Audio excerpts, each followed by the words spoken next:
शपदाकृताभ्यां नानाविमोहादिनिवारिकाभ्यां नमः जनाभीष्टप्रदाभ्यां नमो नमः श्री गुरु। Namaskar Sadhguru, my name is Ritu. My question is, what according to you is being successful in spirituality? In spirituality or life? In spirituality. And will I know it before I die? Thank you. See, what this entire contrived ideas about what is spirituality, what's happened is, people think if they're seeking God, they're spiritual. What you need to understand is, you have already made an assumption and then you're trying to concretize your assumption. You want a guru to tell you, yes, God is there seeking. Seeking means this, you don't know whether God rules this existence or devil rules this existence or it's simply unruled like India.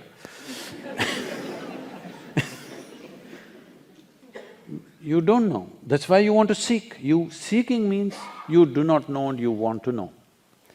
If one has to be successful, as I said earlier, the most important thing is your intelligence is not identified with anything. Because the nature of the intellect is this, the moment you take on an identity, your intellect will work hard to protect that identity. You just have to tell yourself 3 times, I'm an Indian. Suddenly everything Indian looks nice, everything across the border doesn't look nice. You just have to tell yourself, I'm this, and immediately it only protects that and nothing else. This is the nature of the intellect. In fact, that is the work of the intellect because intellect is a tool of survival. Intellect is not ultimate intelligence. Unfortunately, because we are too much under European influence and somebody there said, I think so, I exist, we just lost it. In India, in the yogic system, we do not ascribe too much significance to your thought, first of all. So why we do not give significance to thought process is, it can only happen from the limited data that you have gathered. What you call as thought, whatever kind of thought you have, is just recycling the limited data that you have gathered. You may think about gods, you may think about pleasure, you may think politics, you may think money. It is only the data that you have you're recycling. You are not see, you may be thinking whatever. So I have been telling… this is a hard thing to do with people, constantly telling them, if God appears in your meditation, you just have to ignore him. But Sadhguru, if Shiva comes, especially if he comes because Shiva is coming only because of the calendar images that you have seen. If you were born elsewhere, somebody else would be coming. So this is the old data playing up. So whatever plays up, see, you cannot think God, you cannot think money, you cannot think ocean or the sky. You are only recycling the limited data. So we don't acknowledge thought process as a great form of intelligence. It's a wonderful instrument for handling your survival in the material world. But if you want to pursue something, there are other dimensions of intelligence within you. To put it very, very simply, today afternoon, whatever you had for lunch, let us say you had a chapati turns into a wonderful woman like you, because you ate the chapati. If Suhail ate the chapati, it will turn into a man. If a dog eats But I am a man. That is why I'm saying. You're not getting it. What I'm saying is, if a dog eats the chapati, it turns into a dog. So very intelligent chapati, you think? No, this is programmed. In your system, there is a certain volume of memory and intelligence which is capable of turning a simple chapati into a human being. When I say human being, I am talking about the most complex mechanism in the universe that we know of. There may be others, but this is the most complex mechanism in the universe that we know of. What have you manufactured such a complex machine with? With chapatis, bananas, dal and this and that? Just about anything you eat gets transformed. So there is an intelligence within you which is the very source of creation. Instead of finding access to this, you are too lost in your own thought process. Once you get lost in your thought process, your identities become super strong. When they become super strong, you have a sense of confidence, but all your clarity will go away. Unfortunately, the very foundations of the so-called religions of the world is about building confidence. Don't worry, God is with you. You know, there's some bank advertisements, you know, I'm with you. You know, our banker is with you. So, this is a confidence-building process, but confidence without clarity is a disastrous process. What you need is clarity. Confidence means you can't see, but you're confident. This is a dangerous way to go.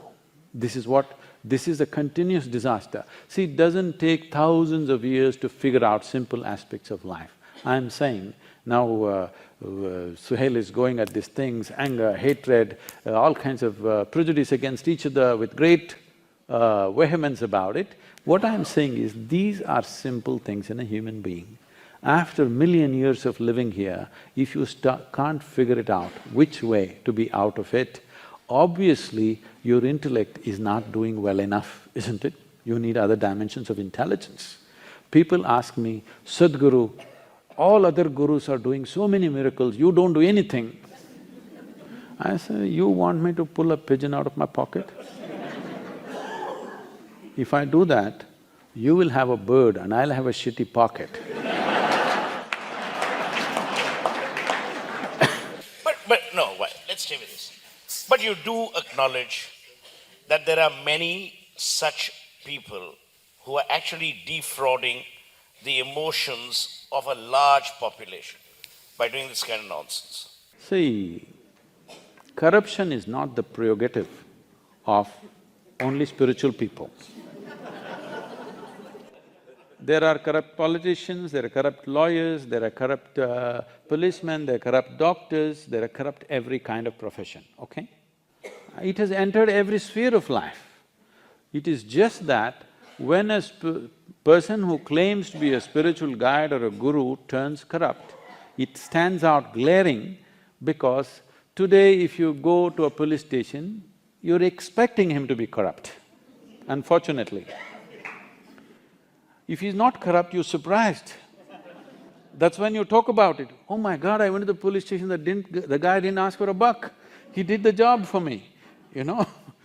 But when you go to your doctor, if he's corrupt, you're a little hurt because you placed your physical self in his hands. But when you go to your guru, you placed your entire life in his hands. If he is corrupt, you're very profoundly hurt, all right? So, the integrity that is necessary to perform different levels of activity is definitely more demanding when more trust is invested in that. But unfortunately, spiritual enterprise has started, okay? It's an enterprise. If you read 2 pages of Gita, you can become a guru in the country. You don't have to read the entire thing. 2 pages and go on repeating the same 2 pages in a language that other people don't understand, you will become a guru. So, about being successful with that spiritual process, this is all you have to do. Tonight when you go home, sit on your bed, look at yourself, what is you, what you gathered, okay? You have a home, you gathered it. You have people, you gathered them. You have clothes, you gathered this. You have a body, you gathered this. The content of your mind, you gathered it. See, before going to bed, close your eyes and see if you can keep all that aside, even intellectually. Just try to keep it aside and go to bed every day. You will see one day you will wake up in a way you have not believed possible, truly awake.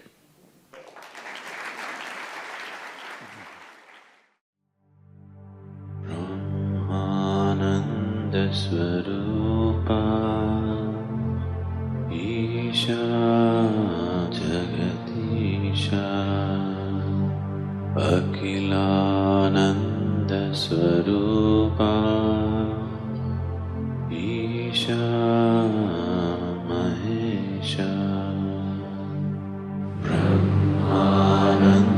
Swarupa Isha